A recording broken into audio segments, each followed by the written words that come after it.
Hi, third graders. Happy Thursday. Welcome back to science. This is our last lesson for this week. So if you have anything to get caught up on, you can do that tomorrow if you have any extra time. And then if not, we will be back on Monday for science again. So I want to take a look at this picture right here. What do you notice about all these animals? Take a look at all these animals. We got some, looks like some meerkats, hippos, fish, polar bear, geese, penguins, even bees. What are you noticing about all of these animals? I'm noticing that they are all in groups. And I bet they might be in groups for a reason. Let's take a look at this video to help us with this concept. Hopefully this video will work better than my last video.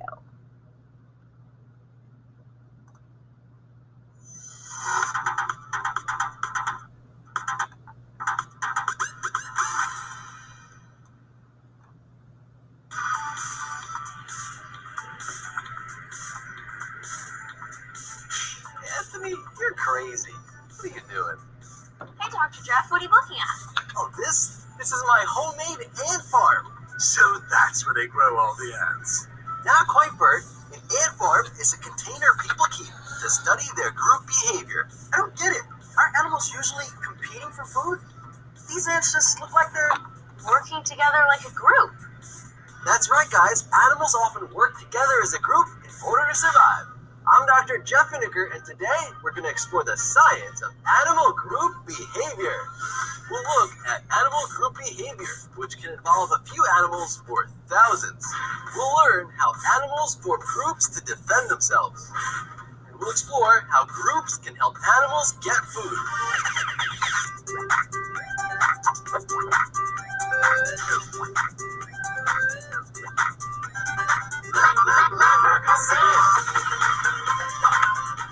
With Dr. Jeff.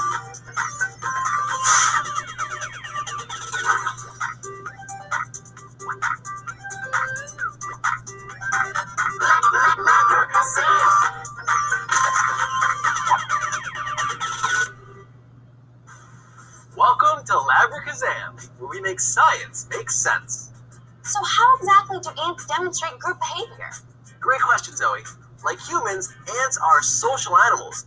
They work together in an organized group called a colony or an army. Animals work together to help them survive, grow, and reproduce. That's impressive. Those groups I hang out with just end up looking down at their phones. As you can see, these ants are working together in a group to build their home, digging tunnels and rooms, and carrying bits of sand to the surface. All those chores and no allowance? I couldn't do it. Me neither. Ants display incredible group behavior. Here, they're working together to form a bridge between two branches so other members of the group can cross it. And leafcutter ants work in armies of up to 10 million. They cut off large pieces of leaves and carry them back to their colony. There, the leaves are used as fertilizer to grow fungus. That fungus is used as food for the entire group. Wow, that's incredible. I'll say I can barely feed myself, let alone a whole army. Dr. Jeff, are there any other animals that live and work together like ants do? There sure are. Let's break it down.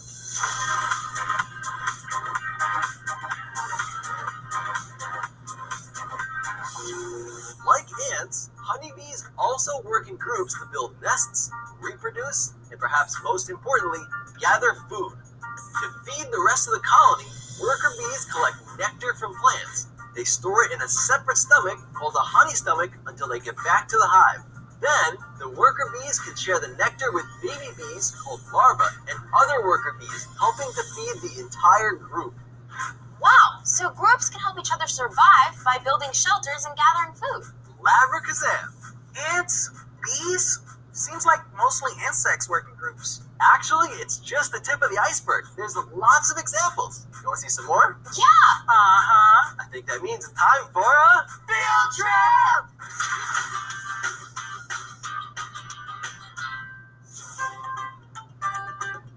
We're here on the Serengeti Plain at Busch Gardens to look at some amazing examples of animal group behavior.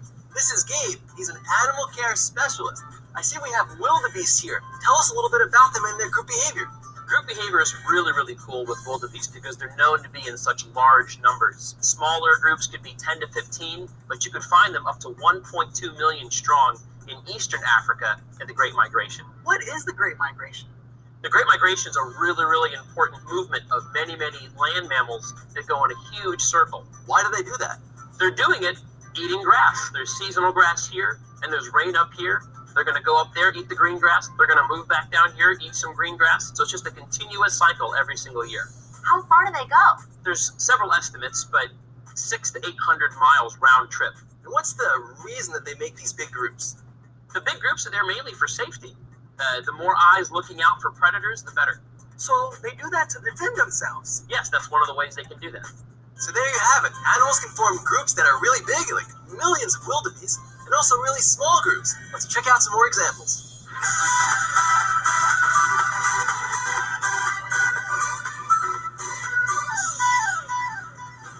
We're here with meerkats talking about animal group behavior. Kelly's an expert on them.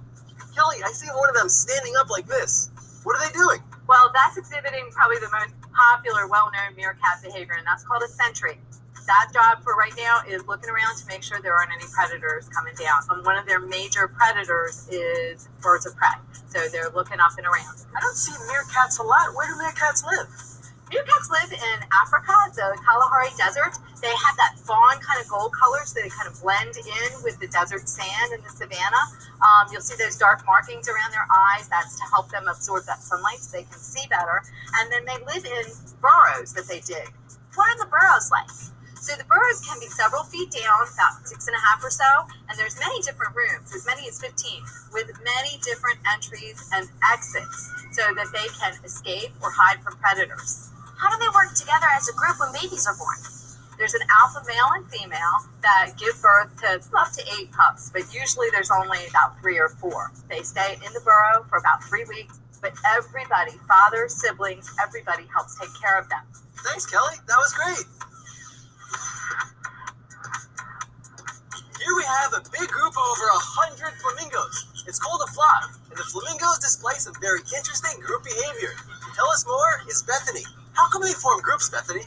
With the Caribbean flamingos, it's safety in numbers, but also they form flocks because they have very specialized needs from their environment. Like their food is very specialized, and they're going to be limited to where they can find food together. So it's part necessity for finding food, but it's also to protect the flock from alligators and crocodiles and other predators. What are these different mounds? So the mounds are actually the starts of their nest. Flamingos live in really mucky, muddy water because that's where they find the brine shrimp from the tiny crustaceans and things that they eat. So they build their nests out of the water. They form these big like mounds, and then they dig out a little depression in the top and they lay their egg right on top of the mound. So flamingos form groups in areas where they can find their food, and those big groups help them protect from predators, and it also helps them find mates because they're all in the same place. That's right.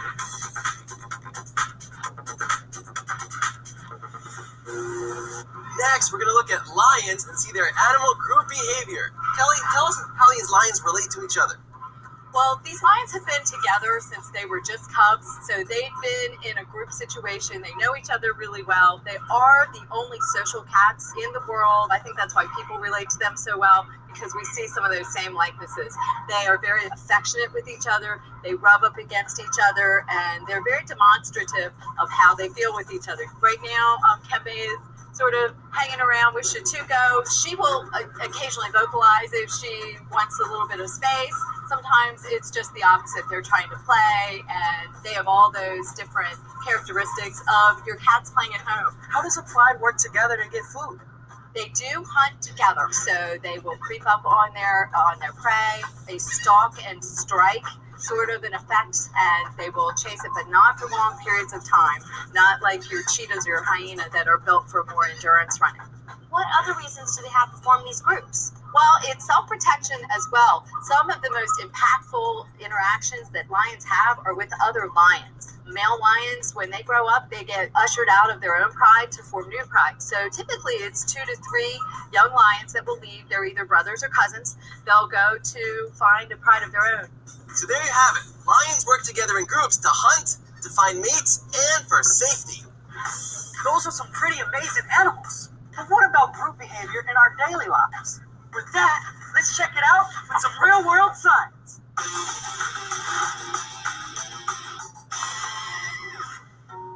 Ever look up in the sky and see this? It's a flock of geese flying in their famous V formation. But why do they do this? This type of animal group behavior helps them conserve energy. Each goose flies slightly above the one in front of it, which reduces wind resistance. The geese also take turns being at the front of the V, moving to the back when they get tired.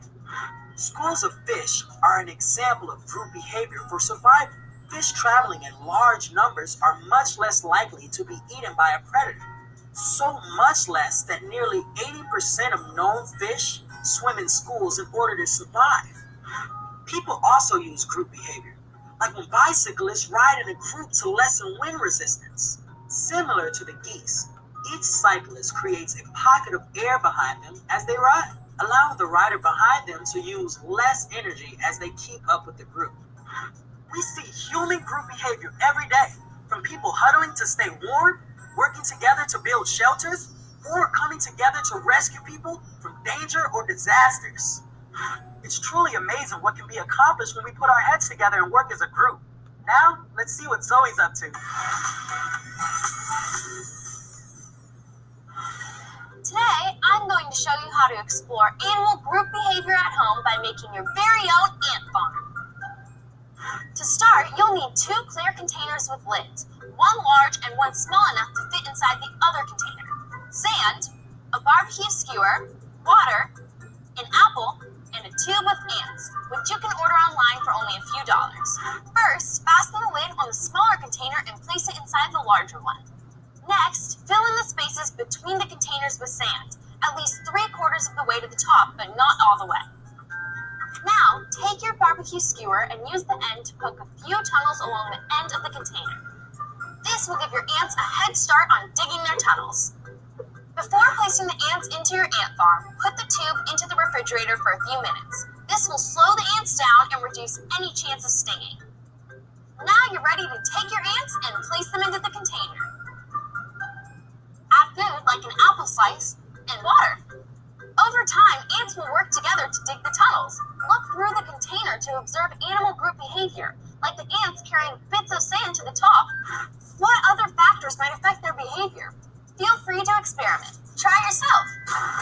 Thanks, Zoe. Now, let's review. Today, we learned that animals form groups in order to defend themselves. Animals also form groups to help each other get food. And groups can range from only a few animals to thousands. Hey, Dr. Jeff, are you okay? The lid was off and the ants are gone. Ants in your pants? Let's dance! Okay. Join us next time on Labracus I'm Dr. Jeff. I'm Izzy. I'm Zoe.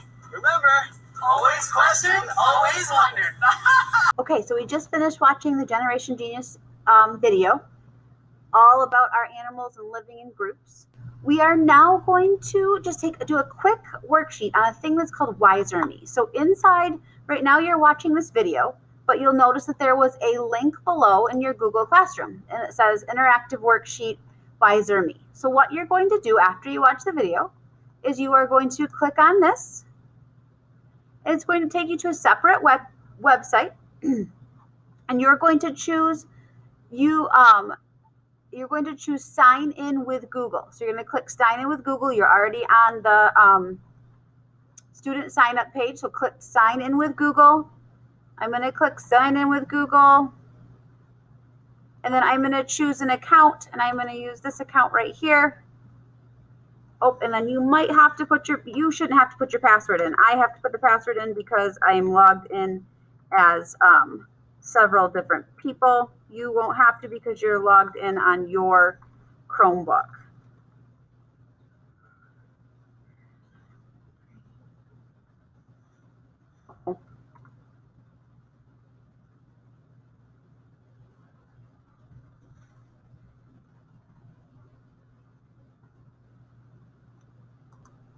Okay, now we got logged in. So I clicked the login with Google. This is what your science quiz, it's not really a quiz, it's just a quick little go through of what we've talked about this week.